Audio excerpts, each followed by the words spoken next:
இக்காணொளியில் நாம் காணவிருப்பது அருணகிரிநாதர் அருளிய கந்தர் அனுபூதி என்ற நூலில் 51வதாக இருக்கக்கூடிய பாடல்.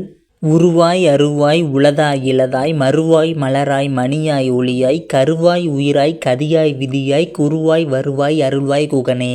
இப்பாடலின் பொருளும் அதற்குரிய விளக்க உரையும் பற்றி காணவிருக்கிறோம். காண வந்த உங்கள் அனைவரையும் அன்போடு வரவேற்கிறேன். முதல் வரியாக இருக்கக்கூடியவை உருவாய் அருவாய் உளதாய் இளதாய். உருவாய் என்றால் 6 முகமும் 12 தோளும் கொண்ட சகல வடிவும். அருவாய் என்றால் குணம் குறி நாமமற்ற அகலமாயும். உளதாய் என்றால் உண்டு என்பவருக்கு உள் பொருளாகவும்.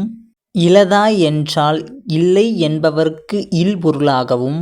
இரண்டாவது வரி மறுவாய் மலராய் மணியாய் ஒளியாய். மறுவாய் என்றால் மலரின் மணமாகவும் மலராய் என்றால் மலராகவும் மணியாய் என்றால் மாணிக்கமாகவும் ஒளியாய் என்றால் அதன் ஒளியாகவும். மூன்றாவது வரி கருவாய் உயிராய் கதியாய் விதியாய்.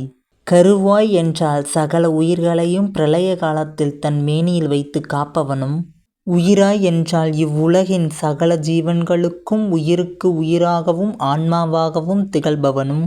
விதியாய் என்றால் அந்த உயிர்களின் வினைப்பயனாகவும். கதியாய் என்றால் முத்தி நிலையில் அந்த உயிர்கள் சென்றடையும் நிலையாகவும்.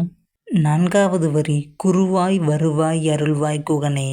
குருவாய் என்றால் குருவாக, வருவாய் என்றால் வருவாயாக, அருள்வாய் என்றால் அருளி என்னை ஆட்கொள்வான்.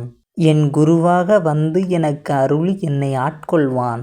குகனே என்றால் முருகக் கடவுளே என்பது பொருள்.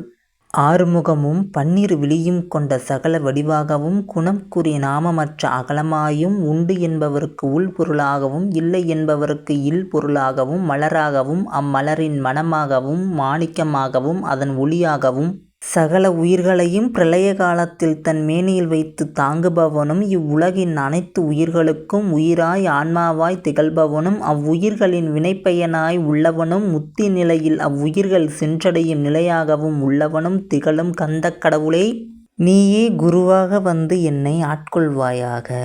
இக்காணொளியானது நிறைவு பெற்றதை அடுத்து மீண்டும் ஓர் காணொளியில் உங்களை சந்திக்கிறேன். நன்றி, வணக்கம்.